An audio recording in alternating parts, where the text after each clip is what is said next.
પૂર્વ કચ્છમાં ગૃહમંત્રીના લોક દરબારમાં આપને નો એન્ટ્રી. સંજય બાપટ આપ નેતા દ્વારા અપાઈ જનતા રણને ચીમકી. ગૃહમંત્રી અને એસપી ડરે છે આપથી. ગૃહમંત્રીએ આપ્યું રાજીનામું. એસપી પહેરી લે છે ભાજપનો ખેસ. ગૃહમંત્રી મીડિયા સાથે વાત કરવાનું ટાળી દીધું છે.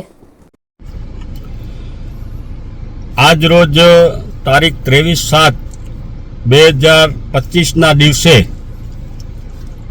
8 પાસ અને હંમેશા ફાંકા ફોજદારી કરતા ગૃહમંત્રી હર્ષ સંઘવી જ્યારે પૂર્વ કચ્છ જિલ્લાની મુલાકાતે આવેલા હતા ત્યારે દારૂ, ડ્રગ્સ, ખનીજ, નમક માફિયાઓ જેવી અનેક રજૂઆતો જે પૂર્વ કચ્છ એસપી ક્યારેય સાંભળતા નથી અને હર્ષ સંઘવીએ ટ્વીટ કરીને જણાવેલું કે હું આવતીકાલે કચ્છ અને મોરબી આવી રહ્યો છું અને લોકોની રજૂઆતો સાંભળીશ.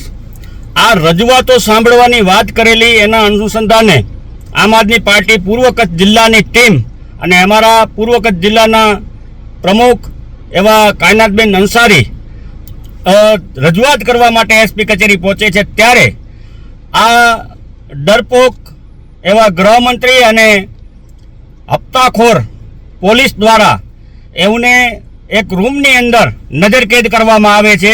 એમની રજૂઆત એમની રજૂઆત કરવા દેવામાં નથી આવતી.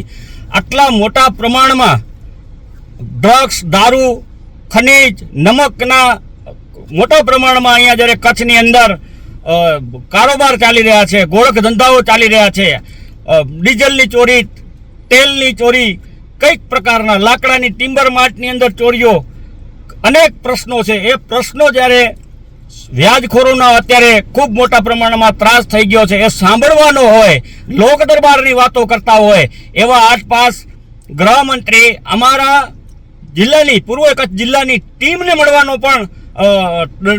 મળતા પણ ડરી રહ્યા છે. તો આવા ડરપોક લોકોએ લોક દરબારોના મોટા મેસેજો નહીં કરવાના કે ભાઈ અમે આજે અહીંયા લોક દરબાર કરવા જઈ રહ્યા છીએ અને લોકોની રજૂઆતો સાંભળીશું. એટલે ફાંકા ફોજદારી કરતા ગૃહમંત્રી અને એસપીને પણ, અને એસપીએ જે અમારો પણ ફોન છે બંધ કરી નાખેલો છે. હર્ષ સંઘવીજીના પીએને અમે આજે જ્યારે ફોન કરેલો અને એને પણ અમે રજૂઆત કરેલી કે ભાઈ અમે અને અમારા જ્યાં ટીમ છે ત્યાં કને આવેલી છે અને ટીમને તમે સાંભળો. તેમ છતાં એમને રજૂઆત કરતા રોકેલા છે. લોકશાહીની અંદર લોકોની રજૂઆતો ન સાંભળવી એ બંધારણીય ગુનો બનવો જોઈએ અને આવા ભ્રષ્ટ નેતાઓના રાજીનામા લઈ લેવા જોઈએ અને આવા જે માત્ર ભાજપના ખાલી પ્રચાર કરતા એસપી અને પોલીસને પણ ભાજપના પટ્ટા પહેરી લેવા જોઈએ એવી અમારી અહીંથી હું સંજય બાપટ, ઝોન પ્રભારી અને અમારા ગંગજીભાઈ લોકસભા ઇન્ચાર્જ દ્વારા રજૂઆત કરવામાં આવી રહી છે.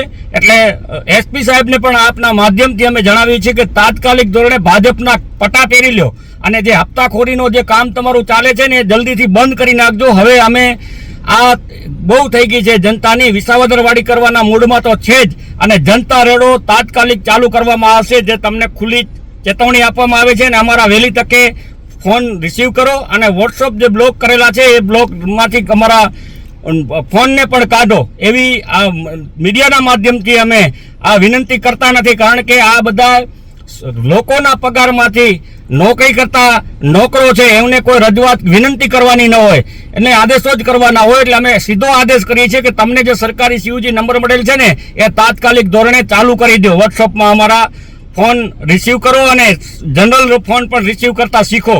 આ રીતે લોકશાહી નહીં ચાલે, તાનાશાહી તમે બંધ કરો.